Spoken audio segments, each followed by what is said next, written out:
Olá pessoal, sou o professor Felipe Giraldelli e vamos falar sobre o artigo 15 do Código Penal, que trata da desistência voluntária e do arrependimento eficaz.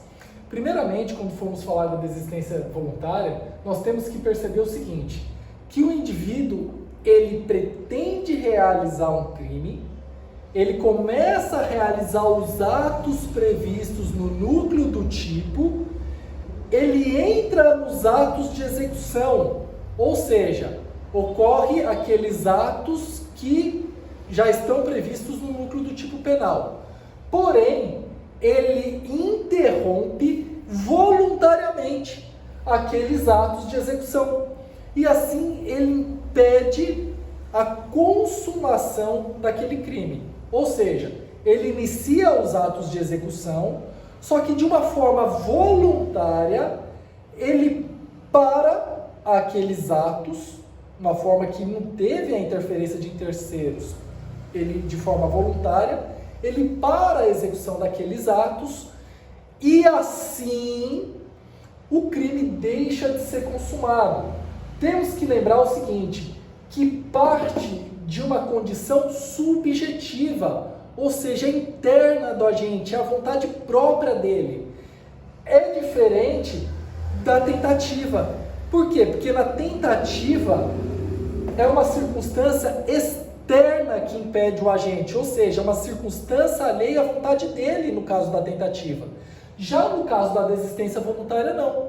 O agente simplesmente ele desiste de prosseguir na na execução do crime por circunstâncias internas. E além disso, temos que lembrar que é necessária apenas a voluntariedade e não é necessário a espontaneidade, ou seja, o indivíduo ele pode ser provocado por terceiros ou não, mas cabe apenas a voluntariedade dele. E é também chamada de tentativa abandonada. Vou dar um exemplo. Imagine que o indivíduo pretende executar o seu inimigo. Aí ele compra um revólver. Esse revólver tem a capacidade para 6 munições. Ele pega, depara-se com o seu desafeto, ele realiza um disparo de arma de fogo contra aquele desafeto, por exemplo, no abdômen dele, e ele percebe que ele pode continuar realizando os outros disparos, que a vítima encontra-se indefesa.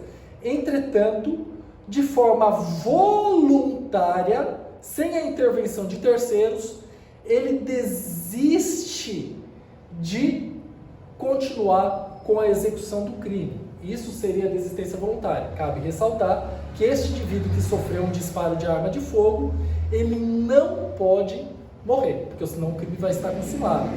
Aí seria o sim. Existe também o arrependimento eficaz, que também está previsto no artigo 15 do Código Penal. No arrependimento eficaz, o indivíduo ele conclui a execução do crime. Ou seja, neste caso que eu dei como exemplo, ele realiza os 6 disparos de arma de fogo contra a vítima. Entretanto, sem que exista intervenção de terceiros, ele resolve realizar um ato posterior. Ele realiza um novo ato. Vamos dar como exemplo a seguinte situação. Ele realiza os 6 disparos de arma de fogo contra a vítima, alvejou ela em 6 lugares diferentes, mas ela acaba se arrependendo, o autor acaba se arrependendo e carrega esta vítima para o hospital. Se chegar no hospital e houver êxito no socorro daquela vítima, vai acontecer o arrependimento eficaz. Olha só a diferença. No caso do arrependimento eficaz, ele teve que realizar um novo ato. Ele consumou, ele realizou, na verdade, ele executou todos os atos que eram necessários, entretanto, ele não deixou consumar o crime, porque realizou um novo ato, impedindo o resultado. Olha só, não pode de nenhuma forma consumar esse crime. E é necessário, no arrependimento eficaz, uma nova conduta. Isto que é a maior diferença do arrependimento eficaz para a desistência voluntária. E temos que lembrar que no arrependimento eficaz, ele só é compatível com os crimes materiais, ou seja, aqueles crimes que possuem resultado naturalístico. Temos que lembrar também que o arrependimento ineficaz, ou seja, se o indivíduo, neste caso que demos o exemplo, ele for socorrido, mas ele não sobreviver em relação aos ferimentos, o crime vai ser consumado, ele vai responder pelo crime de homicídio. E eventualmente, a depender do caso, pode até ter uma atenuante, mas ele vai responder pelo crime consumado, né, em relação ao eventual homicídio. Cabe ressaltar que nas duas situações, tanto na desistência voluntária quanto no arrependimento eficaz, quando não ocorre a consumação do crime, o que vai acontecer? O autor da conduta, ele somente responde pelos atos já praticados.